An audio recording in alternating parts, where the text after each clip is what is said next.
Welcome to this spot where we talk about all the amazing work that God is doing in South Sudan through Sea Partners. My name is Vincent, and today I have four main things I want to talk about. The first one is the Airstrip. It was one of the most significant projects that we managed to, successfully complete last year in 2019. And it has not been much or regularly used this year because of the pandemic.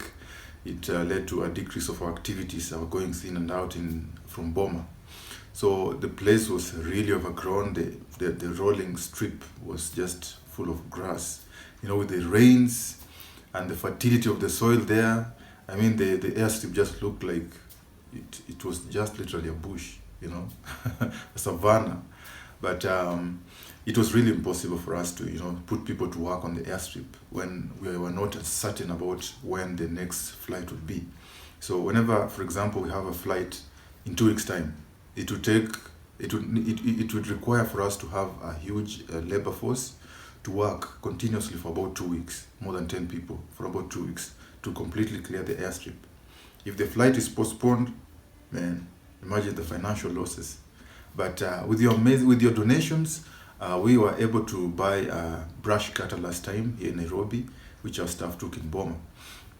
It's one of those gadgets that you harness on your back and you just walk around cutting grass with it. So it uses petrol, and we didn't have petrol with us in Boma.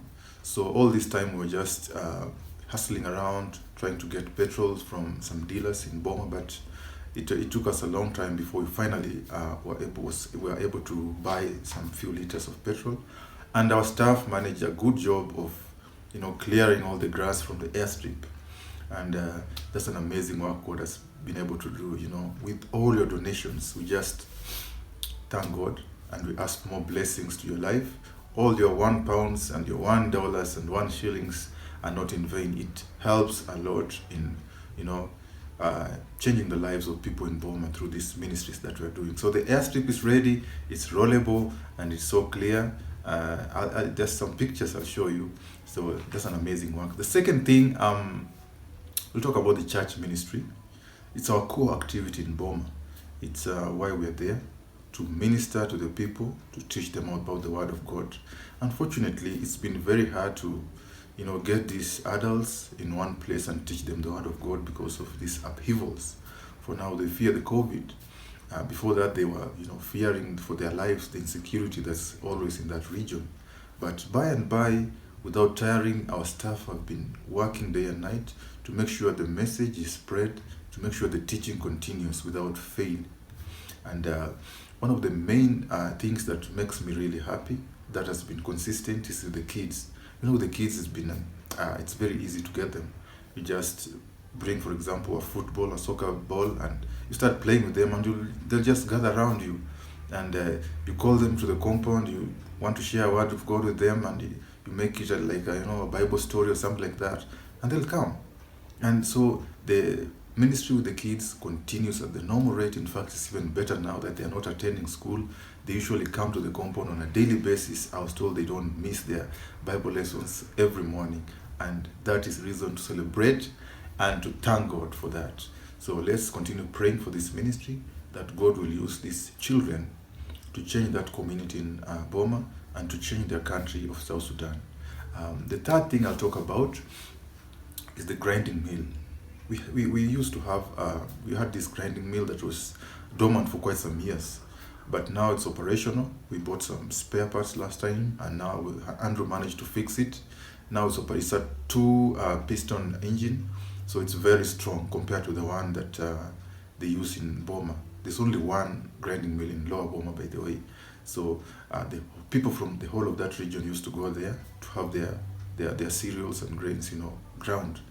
Other than that, they just use the traditional methods, of pounding. They pound their millets and sorghums and cassavas, and it's really tiring on the shoulders. I've tried that several times in Boma, but the grinding mill is firmer. It's faster and it's easier. It grinds fine, So there was just one place where they could grind their mills in Lower Boma. So the guy was, he had monopoly, and he was exorbitant.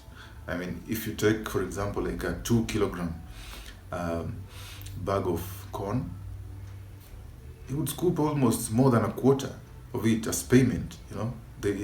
Most people don't have money, so it's just about scooping. You just get a scoop, and so it was really exorbitant for the people. They would lose much of their hard-earned grains to the guy, and so we decided to have this alternative for them. Since people are donating to us, Mayor has been donating. They have been helping us a lot in getting diesel and stuff in Boma.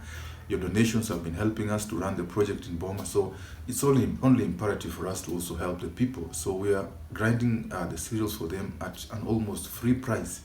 And people who don't have money, we cannot send them away. They still get their grains ground to fine flour in our compound.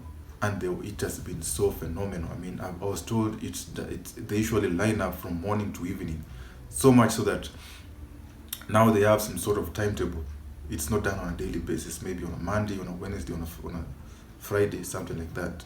Because just too many people are coming there to have their cereals ground. And so we, again, thank God, because through this ministry, we are easing the people's burden. We are gathering them in one place where they get to know what we are doing at that place, and they get to know about Jesus. So again, an amazing thing to thank God for in Boma. And the last thing, I'll talk about the trailer. We found this old trailer in the bush some time back when we were just clearing the airstrip. And I think it was used by the pioneer missionaries in the 80s in Boma. So it was really old and rusty, and it was not even worthwhile.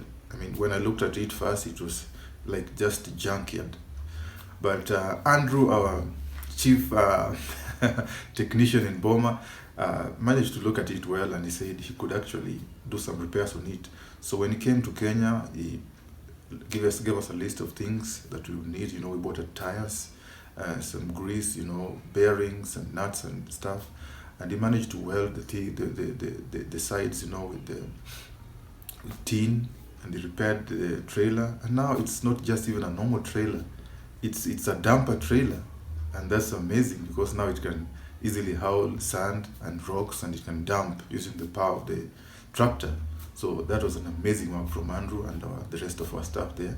And we continue to thank God because he's been able to make us do, amazing work in Boma, just changing people's lives, easing their burden, and teaching them about the Word of God.